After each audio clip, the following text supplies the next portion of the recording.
โอลิฟเป็นยังไงบ้างครับเดียวจำเลยนะจำเลย มานี่เลยจำเลยต้นโอลิฟหักเงินเดือนนั่นแล้วใจได้หักน้ำมาเปล่าจำเลยสังคมไม่ยนีนั่งนี่เชิญค่ะสวัสดีค่ะ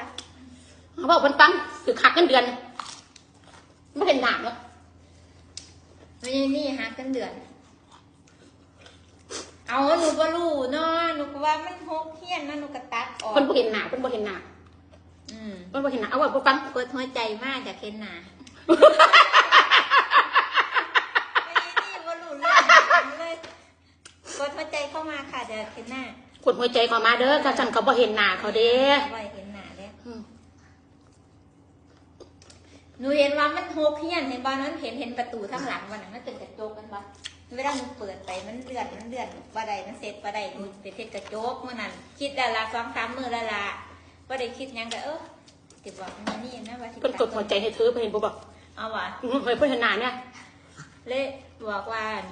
อยากกันว่าหนูที่เป็นเทศกระจกหนูเทศบ่ได้เรื่องของเรื่องน่ะมันติดงานต้นไม้เพิ่นหนูก็ว่าที่ถามเราอยู่ดอกมื้อนั้นว่าคือไป2-3 มื้อว่าที่ถามเราวันนี้มื้อนั้นเราไปเฮ็ดงานอยู่อยุธยาหนูก็เลยว่าเด็กถามหนูก็เลยตัดซะแต่ว่าหนูก็ลูกกับลูกน้องหนูหน้ากับพ่อเนรเรียนกับยูนี่แหละหนูก็บ่ตัดจากตอนจากโมงว่า4 โมงแรง4 โมงแรงพ่อเนรนี่มาจากโมง5 โมง6 โมงเสร็จแล้วเรากลับมาพาไป2 มื้อแล้วเขาบอกว่าสิบ่ว่าหยังแล้วก็เห็นซื่อๆอยู่เนาะแต่มื้อที่3ถัดไปเห็นย่างไปอย่างทางนั้นไปเห็นจำได้ถือหายจำถือหักเงินพอเอาแสดงว่าเธอแอบลอยเซิร์ฟต้นไม่สั่น2 มื้อแล้วบ่ตัด2 มื้อแล้วแม่ตัด2 มื้อแล้วเอาหนูว่ามันโหกมันกินงาสี่ออกสี่นะแต่ย่างสี่ออกไปย่างไปย่างมากก็ติดแท่งตานะต้องหดหนักก็ดีได้กลมหดยืดจังสี่นะก็เลยเอาตัดออกกันนะเดี๋ยวมันกระโปรงไม่ว่าได้ขึ้นยังคิดแต่ว่าเดี๋ยวมันกระโปรงไม่มันเป็นยอดพี่ย่าสวยขอบคุณค่ะพี่ย่าสวยเห็นไหมตัดต้นประกวดไม่ยันนี้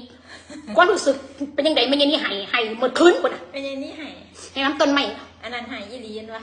ว่าได้ดราม่านะหายอีหลีวันนั้นหายอีหลีโอ้ยเอาวันนั้นหนูไม่ได้คิดอีหลีหนูไม่ได้คิดยังแค่หนูตัดออกว่ามันหกหนูคิดว่าเดี๋ยวจังบอกเราคิดว่าตัดแล้วจังบอกเราที่รังก็ได้ดอกว่าที่แรกว่าจะถามก่อนนั่นแหละแต่วันนี้ไม่ยันนี้ไปเฮ็ดงานอยู่อยุธยาเมื่อนั้น